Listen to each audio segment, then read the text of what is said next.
A gute Woche. Rabbi Gesundheit began the Farbrengen this afternoon that today is Shabbos, 2 days in the month of Sivan, Beis Sivan. Regarding Beis Sivan, we find that this day is called Yom HaMiyuchas. It is after the Yidden have already arrived at Sinai. And the second day in Sivan is called Yom HaMiyuchas because on this day the Yidden were told Ve'atem tiyu li mamleches kohanim v'goy kodesh, that the Rebbe has chosen us that we will be a kingdom of kohanim and a holy nation. In fact, prior to that, the pasuk says, "Va'atem tiyu li sgula mikol ha'amim," and you will be chosen out of all nations.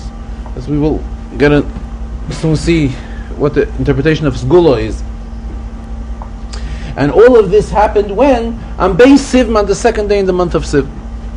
What is the inyan of a Yom HaMiyuchas? A yichus is when somebody is proud of his ancestors, who he stems from. That's the inyan of a yichus. We always hear the term in Hebrew, Yiddish. Heritage. Proud of his heritage, right. What is the inyan Yom HaMiyuchas? This is the day when our heritage was set. Because this is when we were appointed of being of a mamleches koyanim v'goy kodesh. The Rebbe continues that it's spoken a lot about this day of Yom HaMiyuchas in authentic svarim. And also we find the Alter Rebbe in the Shulchan Aruch, in the halachas, where he discusses, actually it's the end of Hilchas Pesach, the last siman of Hilchas Pesach. There he discusses the introduction to Shavuos. That is where the Alter Rebbe also brings this inyan regarding Beis Sivan, that it is called the Yom HaMiyuchas. And interesting, when Alter Rebbe brings the pasuk, he writes that this is the day when we were told that we will be a mamleches kohanim v'goymer. Doesn't say more than that. The goymer is an expression which is usually used when we're quoting a pasuk and we don't want to quote the rest of the pasuk. So instead of not stopping in the middle of a pasuk, which is Chachamim say is something which we shouldn't do, so we say the goymer, which means the continuation of the pasuk. So the Rebbe asks, what does the Alter Rebbe mean by the goymer? Goy kodesh, 2 more words. The Alter Rebbe quotes V'atem tiyu li mamleches kohanim v'goymer. So what does the Alter Rebbe really out to say? 2 words, Goy Kodesh, with this V'goymer. It sounds strange. Furthermore, the V'goy Kodesh is also telling us about Yidden. It's also a title on Yidden, that Yidden are a holy nation. So why does the Alter Rebbe omit quoting these words from the pasuk? General. And because V'goymer he says, so what is he gaining? Only 1 word not to quote? So in general, the Rebbe is explaining. The pasuk tells us that the Rebbe told Yidden, "Va'atem tiyu li sgula mikol ha'amim." What means "Va'atem tiyu li sgula mikol ha'amim"? This means that we know that a person could have all his needs. He shouldn't be missing anything. He shouldn't be lacking anything. Then there's a higher level, where a person has not only what he needs, but he has a harchava in what he needs. He has everything in a very comfortable way. What is the inyan of skula? Skula is more than that. Skula is there's a diamond, a precious stone, is called an even skula. So what are we told? That we are so dear to the Eibishter, va'atem tiyu li sgula mikol ha'amim. However, at the same time, the pasuk stresses mikol ha'amim. We are like a diamond amongst all the nations. So we are amongst nations, and amongst nations we are a skula. Comes after that, we are told a higher madrega. Va'atem tiyu li mamleches kohanim. That each and every one of us is a member, is like a kohen to the Eibishter. And who does this refer to? It refers to each and every. So this is a greater title than Va'atem Tiyuli Sgula Mikol Ha'amim. Sgula mikol ha'amim, here we are on a level of comparisons amongst nations, and we are told we are Sgula. When we're talking of Va'atem tiyu li mamleches koyanim, here we are in no way compared to any nations.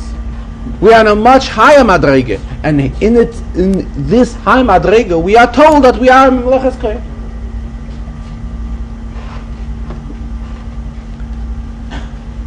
Then the pasuk continues, v'goy kodesh. Goy kodesh again means a holy nation. So it's again stressing that amongst nations we are holy. What does this mean?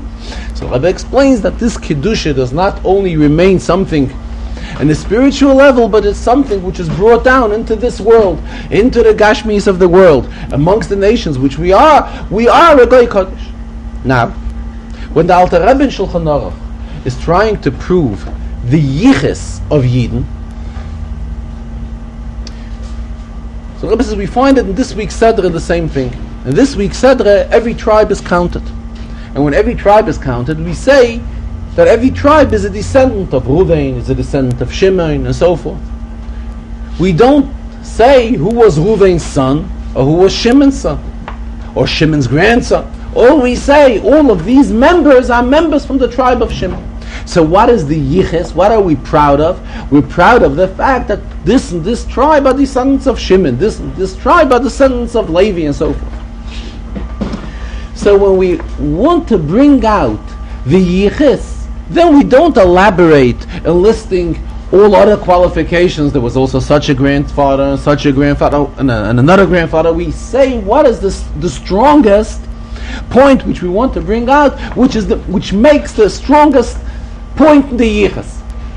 It's the same with Alter Rebbe is trying to explain what has happened on Beis Sivim. So if we were to compare the level of Mamleches Koyanim as opposed to the level of Goy Kodesh, naturally the level of Mamleches Koyanim tells more about the greatness of Yidden than the level of Goy Kodesh.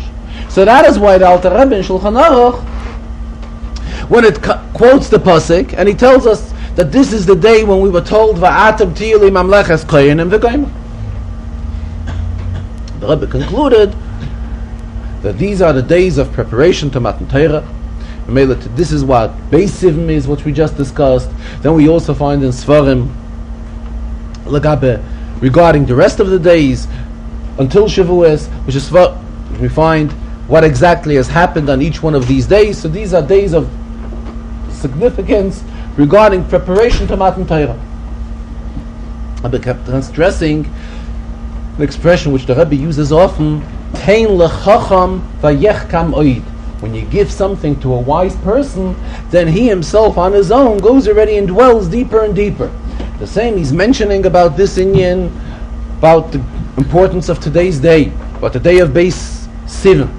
But it's in the format of Tein lechacham vayechkam oid, so everybody on their own should also go and look into Sfarim and look after and search regarding what is quoted in Sfarim on the specialty of this day. The Rebbe concluded the Sikha that there's an expression from the Frierdiker Rebbe regarding preparing ourselves for Matan Torah. The Frierdiker Rebbe used the expression, it should be Kabbalas HaTorah b'simcha u'b'pnimiyus. We should receive the Torah with joy and with a real pnimiyus, meaning in an inner aspect of accepting the Torah. Rebbe added on that in both of these inyanim, Simcha as well as Pnimiyus are both inyanim which we could keep on going from level to level, from strength to strength. It's not something which we have already achieved and that is where we stop. In both of these areas we can keep on going higher and higher. All of this applies, the Rebbe says, regarding the date of Beis Sivim, irrelevant in what day of the week Beis Sivim comes out. This year, Beis Sivim is coming out on a Shabbos. And not only that, not only is Beis Sivim on a Shabbos, the entire year is a year of Shabbos. Why? Because this is the 7th year, it's a year of Shemitah.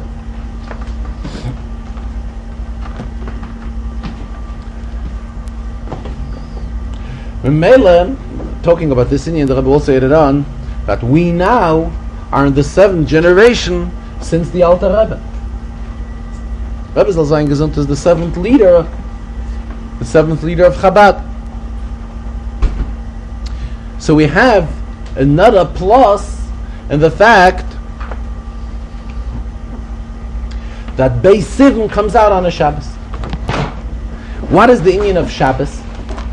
On one hand, we find regarding Shabbos, Vayechulu Hashamayim v'Oretz. So Hasidus teaches what is the meaning of Vayechulu. It's from the word that Kim Loshen Kiloyon, that everything comes Shabbos, everything has a spiritual uplifting. Shabbos is the inyan of Eineg, a level of pleasantness. In other words, Shabbos, the entire everything regarding a Jew has its elevation when it comes on Shabbos. This is what Shabbos is. And we find it to such an effect that when the Rebbeinu created Adam and Chava, and they were created on a Friday afternoon, and they immediately sinned, the first Shabbos of creation, when sin was already in the world, still Chazal tell us that on the first Shabbos there was no darkness, there was no night.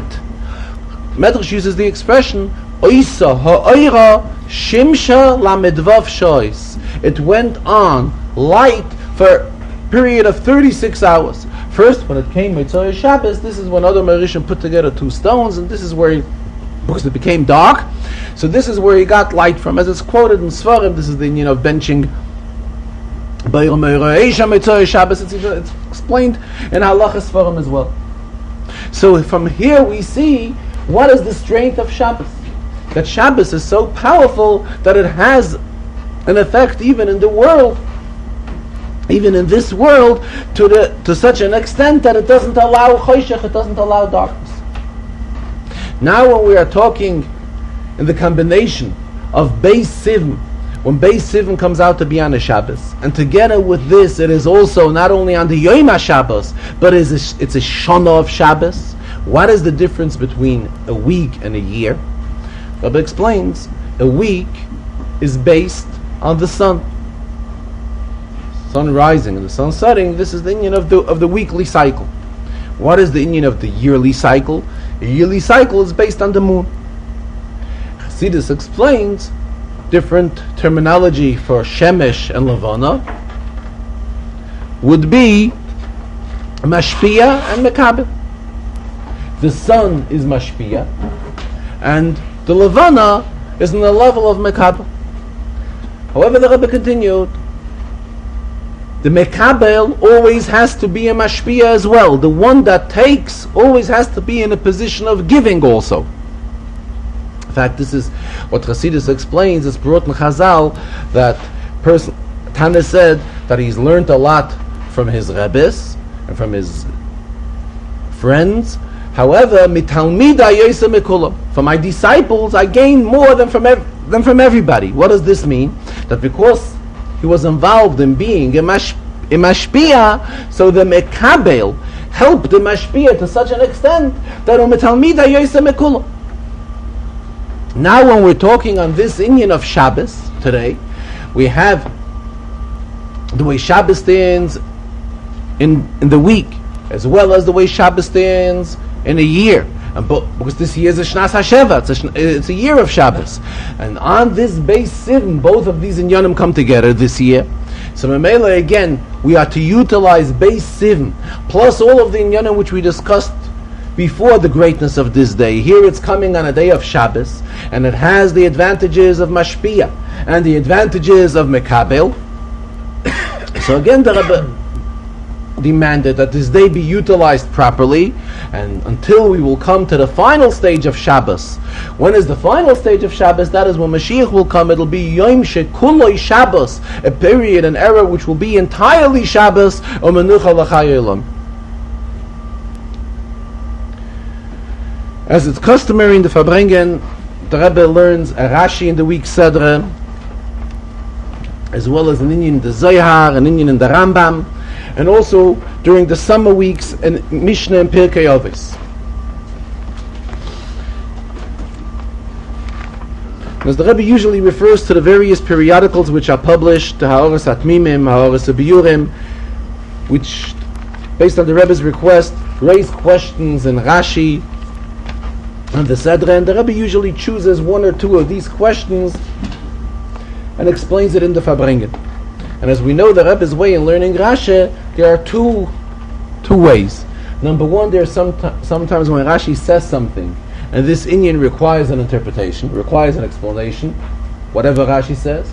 Sometimes it is different. Sometimes there's a very strong question in the pasuk, which requires an interpretation. And being that Rashi's inyan is to teach us Pshuto Shel Mikra, the question arises, here we have a strong question, why doesn't Rashi say anything? And here we have something like this right away in the beginning of this week's Sedra. All the tribes, all the Shvatim are counted. And right away the Torah begins, L'Shimoin, Livnei Shimoin, they had so much and so much people. Livnei God, they had so much and so much people. Prior that every Shevet is mentioned with a lamet. Livnei, to the children of God it is so much, to the children of Yehuda it is so much, to the children of Yisachar, and so forth. The last one of the Shvatim that is counted is Naphtali. It comes to Naphtali. Thank you. Membeis, it says B'nai Naphtali. The children of Naphtali are so much and so much. Where's the lamet from here? By all other Shvatim there's a lamet. Why doesn't it say here Livnei Naphtali, to the children of Naphtali, so much and so much people? Rebbe says the person who asked this question, he doesn't know if he's aware of it or he's not aware of it, but this question is asked by the Arizal. And if he's not aware of it, then the Rebbe says his mazel saw something. His mazel saw that this is a very, very good question, which is asked by the Arizal, and in two places the Arizal asks it. In his Svarim we find this inyan explained in two Svarim, once in Likutei Torah of the Arizal and once in the other Sefer of the Arizal. And the Arizal explains it, the Rebbe says, in a way which can be very well understood when we are learning Pshuto Shel Mikra, the realm of Pshat.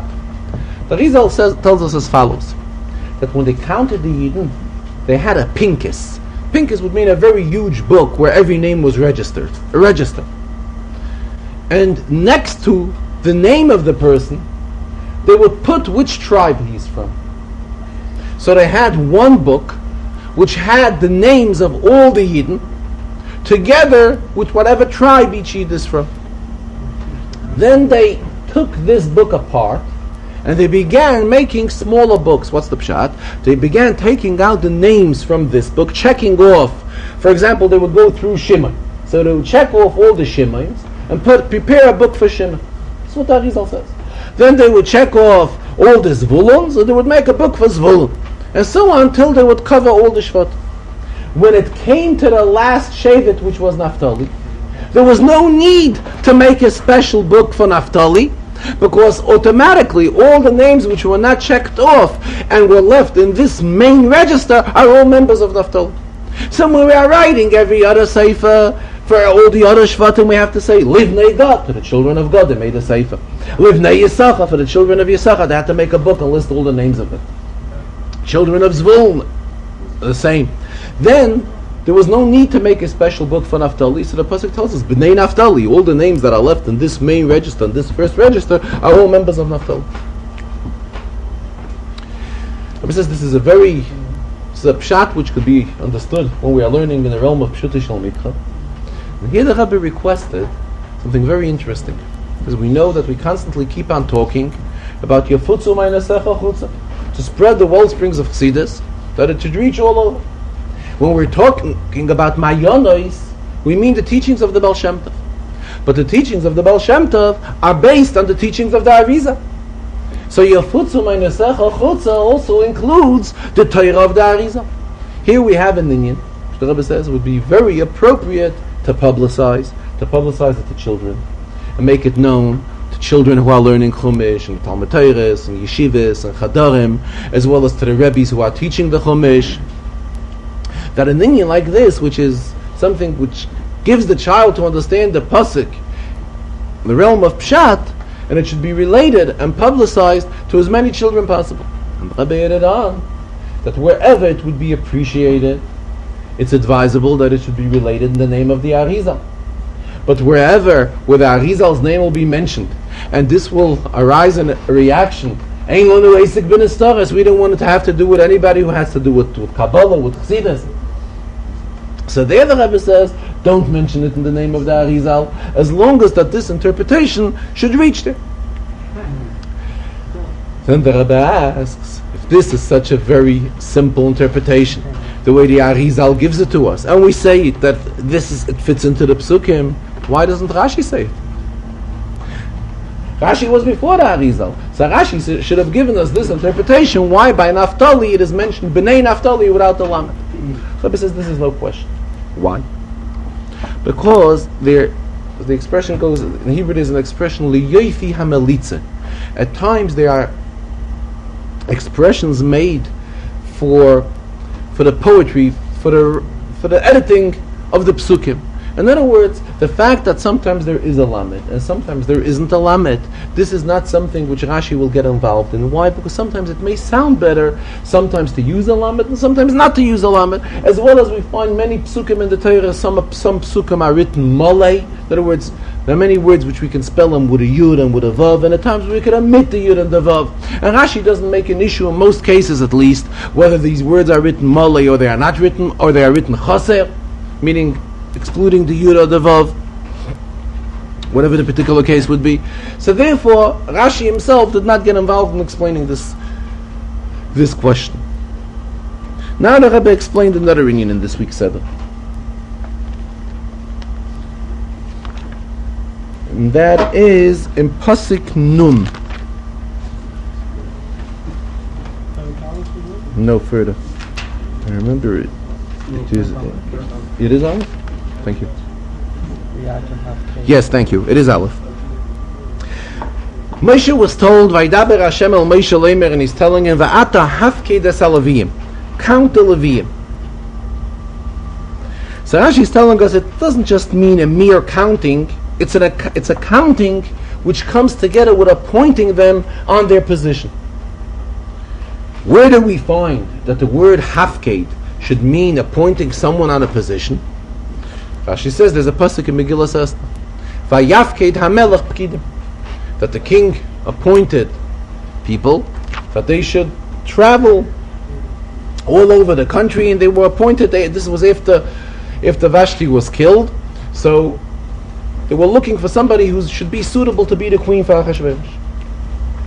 It says, why do we have to go to Esther and look for a pasuk? Vayafked hamelech pkidim, and that shows us that the word Vayafked means to appoint someone on a position. We have such a pasuk in Chumash. And usually whenever we have this, we could bring this evidence from an earlier place, from a closer place, Rashi should do it. And in a Chumash which we already learned, we have it in Bereshis. After Yosef explained the dreams to Pari, so he told him that he should appoint people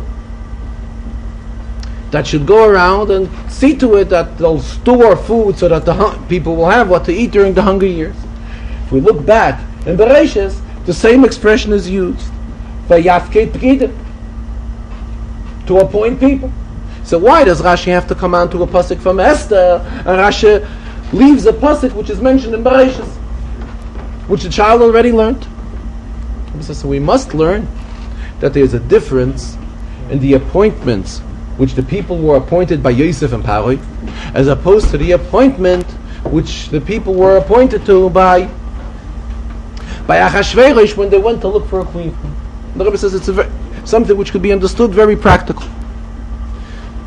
What did Yosef and Pari appoint? They appointed people that should go around and store food. And if we look further into the Psukim, we will see that Yosef himself once telling people, delegating how the storing of the food should be done. What does this show us? Obviously that either they didn't go or they didn't do their job properly, to such an extent that there was a need for Yosef to go out and he should do it. After all, what type of a position was that? Nothing outstanding. People to go around and store wheat. What are we talking about here? Here we're talking about a position which was given to people were delegated, that they should travel through all of the 127 countries of Achashverosh, and they should try and find somebody who is suitable to be a queen. Naturally, this appointment is by far a much higher one, a much more honored one than the appointment which the people were given in the days of Yosef and Paroi to go out and store food, which maybe they did and maybe they didn't. Maybe they were successful, maybe they were not successful. So that is why, when Rashi is trying to prove the point, how the Rebbe told Moshe to appoint the Leviim in a high and proper position, Rashi rather brings a pasuk from Megillas Esther, which shows us in a much stronger way how Vayafked, the term of Vayafked, is used to appoint to a high-ranking position, which this is what the Leviim had. Later the Rebbe came back to this inyan and went into more detail that by the Leviim we also find various levels of their appointment. For example, Gemara tells us that the Leviim would be going around and traveling around amongst the Yidden, and they would be collecting whatever is due to them, the Kohen, the Levi in the fields, whatever, the Trumas and the Maiskas, whatever has to be given to them. And at the same time, they would be traveling amongst Ayoris Yisrael, amongst the Jewish cities, to awaken people. However, we cannot compare this level of their appointment to the level of appointment when the Kohenim and Leviim would be standing in Beis HaMikdash and do the Avodah. Naturally, standing in the Beis HaMikdash and doing the Avodah is a much higher level. Now the Rebbe goes a step further. There's a Rambam, the Rebbe quotes very often. When we're talking about the appointment of Shevet Levi, the Rambam tells us it not only does it apply to Levi, to those who are physically descendants of Levi, Loi Shevet Levi Bilvad, but anyone Asher Nodva Ruchoi V'Libay, that his heart and soul volunteers to become solely dedicated to the Eibishter, he's also considered a member of Levi. So again, in the Yisraelim that can be considered Levi, in other words, in the spiritual sense of Levi, there's also those who do it in a lower level, and those who do it in a yet higher level. Then the Rebbe went into Pirkei Avos.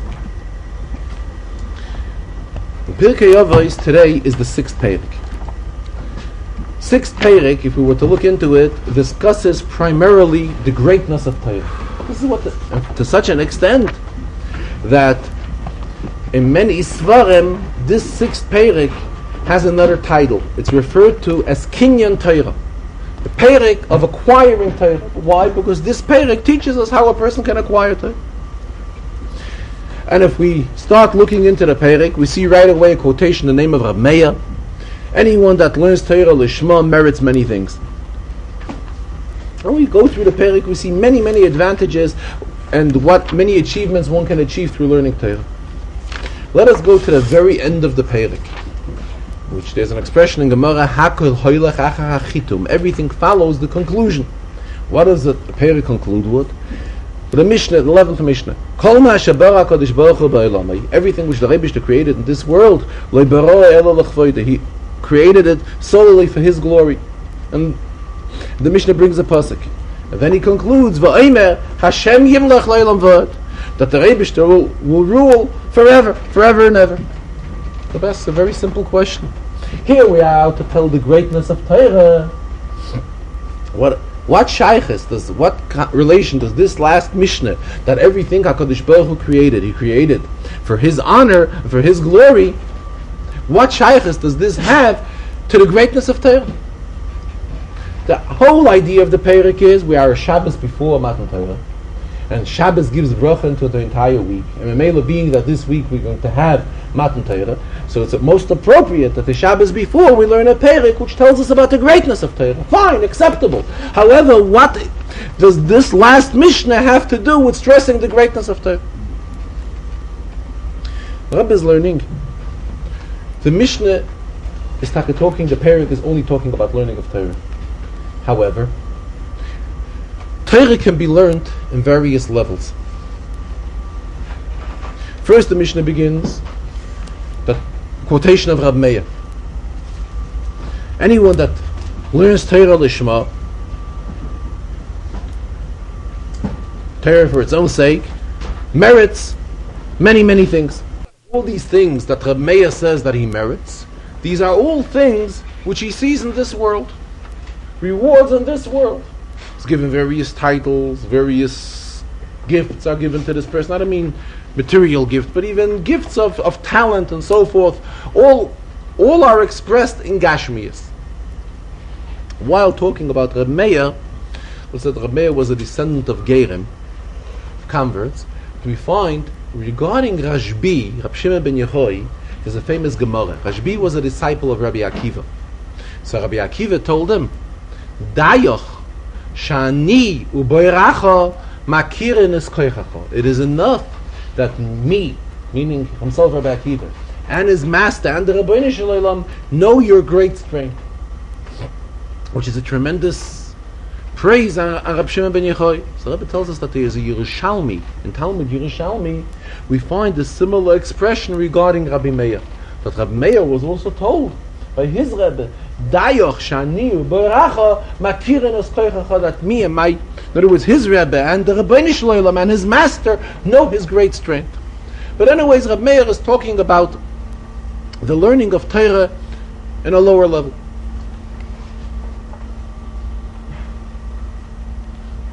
As the Rebbe explained, in Torah is composed of various inyanim. There is mitzvahs which we are related through Torah. How do we know mitzvahs? We learn Torah, we know how to be Mekayim mitzvahs. There are other inyanim in Torah. Koyach ma'asav higid la'amay. The Rebbe tells us, this is what Rashi tells us right away in the beginning of Bereshis, that the Rebbe tells us his strength, in other words, all the details of creation, all of that. How do we know all of that? Also through Torah. And everything in Torah has a tremendous kedusha. There's a famous Rambam.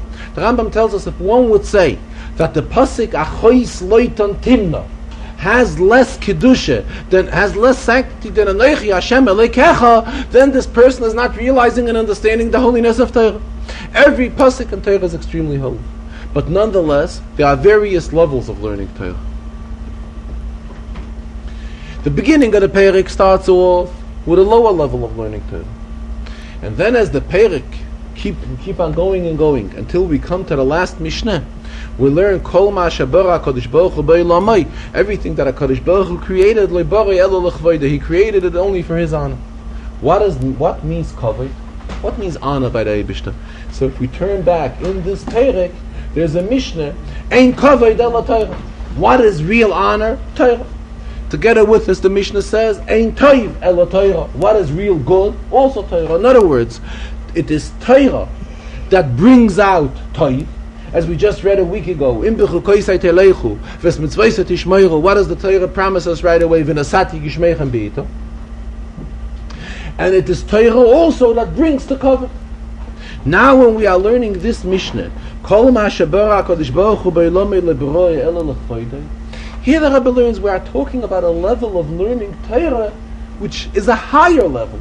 It's a level which is tied in, not learning Torah because of any Gashmistic results. Or more than that, not only even learning Torah Lishma, but the Torah Lishma which would bring rewards which are seen in this world. But there's a higher madriga in learning Torah. There's a level of learning Torah which is Lo Barei Elo L'Chvoida.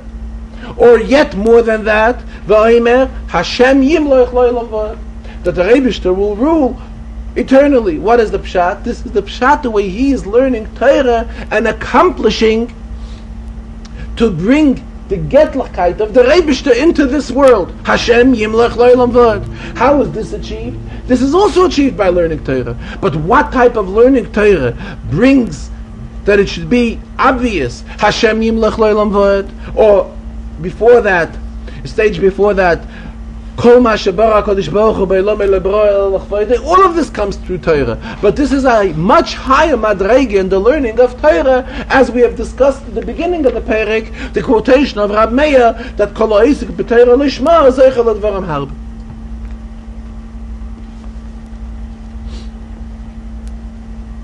I think it was here that the Rebbe mentioned, like, within Torah, there are also levels. So he brought an example, I think it was in this Inyan. He brought an example that in Mishnayos we have a Seder Taras. Mishnayos is divided into 6 chlokim, 6 parts. So there's the Seder Taras. In Seder Taras, there's a Masechta that is also with the title of Taras. Or he brought another example. In other words, there's taras on one level, and there's taras on another level. He brought another example. The Rambam tells us all about the planets and the stars. So the Rambam tells us that there how many stars there are, kechavim, and he tells us the names of all the kechavim, the names of all the stars. Then he tells us the names of one of the stars is also kechav, is also star. He's telling us all the different names they all have. And kechav obviously is a general terminology for the stars. At the same time, we see that one of the stars are also called kechav. So the same when we're talking in Torah, there is Torah, the general term, and then when we get into more details, there are various levels of learning Torah. Regarding the Rambam, it is in the halachas of Nedarim, which means a person accepts upon himself a pledge that he would not want to have anything in common with a certain person. He wouldn't want to benefit from him anything. So the question arises, what is considered a benefit? A hanoah. So in the Rambam in Hilchos Nedarim in Perek Vav, how about if one said that he wouldn't want to accept anything from somebody, and this person who made this vow, made this pledge, is sick, and the other person who he doesn't want to gain any benefit from is a doctor, or at least is in the position of curing him? Is he allowed to be cured by him, or isn't he? So the Rambam says, Mutar lo larapoi, so he's allowed to cure him because it's a mitzvah. It's a mitzvah to cure a person. And all this goes based on the rule, mitzvahs, lav lehenos nitnu. When we're talking about mitzvahs, there's no personal gain when we're talking about mitzvahs. So therefore, all he's doing is he's doing a mitzvah, the one who's curing him, so it doesn't mean that he's getting any gain from him. So the Rebbe is asking, there's a Gemara, Asya de morgen shavia. It's the Gemara of a comment. Gemara says, when you go to a doctor, and the doctor doesn't charge you, treatment is not worth anything. When is it worth treatment of a doctor? When the doctor charges. So Rebbe is asking, what are we saying? That it's a mitzvah. Memela, he's allowed to benefit from him, but in the meantime, he's not paying him. So first of all, by not paying him, the cure is not a proper cure. So on one hand, he's gaining the money from not paying. And on the other hand, this is not the proper cure. To go to a doctor, but when you're treated by a doctor, you have to pay him. Otherwise, you can understand that also. Otherwise, it doesn't work properly. Doctor is not treating him as it should be, and therefore, Chachamim advise us: Asi demovi mogen shavi. When you go to a doctor, pay him. It's one question. Then the Rambam tells us also he's allowed to teach him Torah Sheval Peh.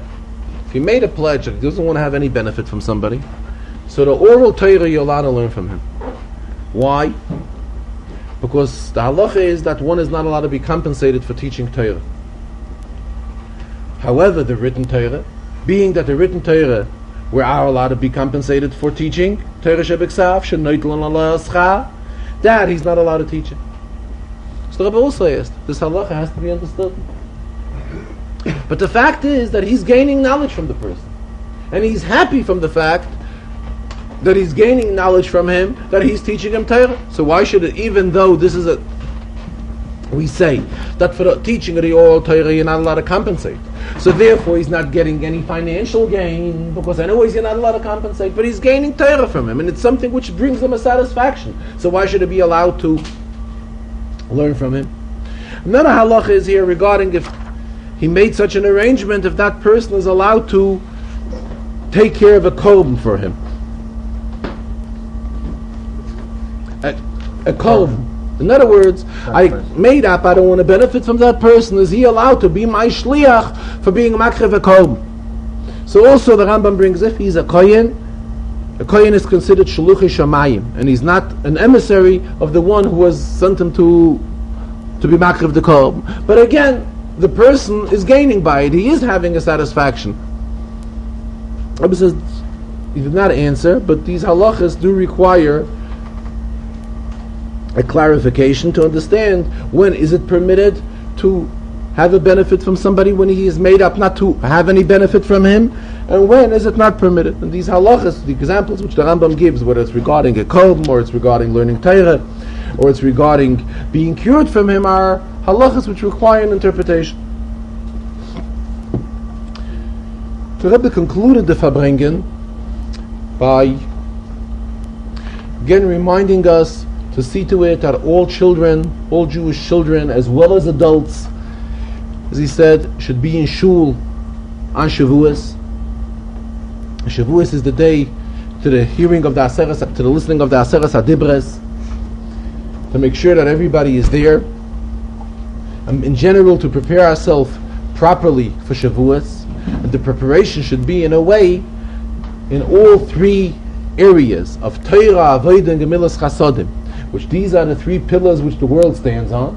So Memela, our preparation for Matan Torah has to be in such a way that we should prepare ourselves in each one of these areas, in Torah, in Avodah, and in Gemilas Chasodim.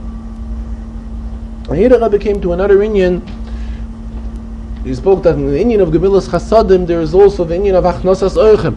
Greeting guest is also an inyan of Achnosas Oichem, is part of Gemilas Chasodim, and that's part of the three pillars which the world rests on. So the Rebbe mentioned that he doesn't know why he has to talk about it and get involved, but again, it seems that there were guests here on Pesach, and the inyan of Achnosas Oichem, of greeting them properly and being friendly to them and so forth, was not the way it should be.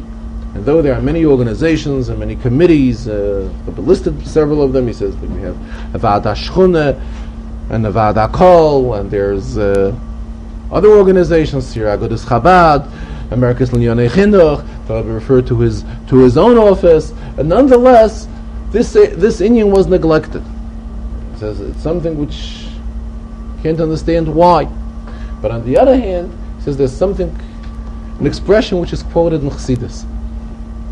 Chassidus is an expression in Yiddish, quoted in Yiddish, a kop kemen nicht arufstellen, which means you can't put a head on somebody. Rabbi says, what does it mean you can't put a head on somebody? Everybody has a head. He says, yes, but when the head of the person, his head, is involved in other areas, that means that for the areas which he has to be involved in, there's no room for. Memele and Yonam are neglected and are not taken care of properly. And being that now we are before Shavuos, Rabbi said that in Lubavitch, in the town of Lubavitch, Shavuos would be called Chag Hamatz.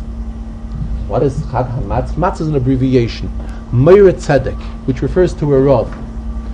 Because all the Rabbonim, all the Chassidim, those who were Rabbonim, when did they have an opportunity to come to the Rebbe? They would come for Shavuos. Why? Because Sukkot and Pesach, a Rav has to be at home. Various halachic questions arise, and the Rav has to be on the spot to be able to respond to them. However, Shavuos does not have any special halachas. Therefore, this is an opportune time for the Rabbanim to travel to go to the Rebbe. Memele, this custom is being followed, that Shavuos is a yontif, that Rabbanim come here. So the Rebbe is asking that the Rabbanim be greeted properly and hosted properly, to the extent that the Rebbe also asks that the Rabbanim, the local Rabbanim, the Rabbanim of our neighborhood, the Mored Asche, or the Rabbanim in our community, should see to it to arrange a special reception and a proper reception for the Rabbanim and their affiliates and whoever came with them, to arrange for them a proper reception and treat them properly. And all of this should bring that it should only be, Rabbi used the expression, it should only be Shalom al Yisrael, peace on Yisrael. A gute Woche and a guten Yontif.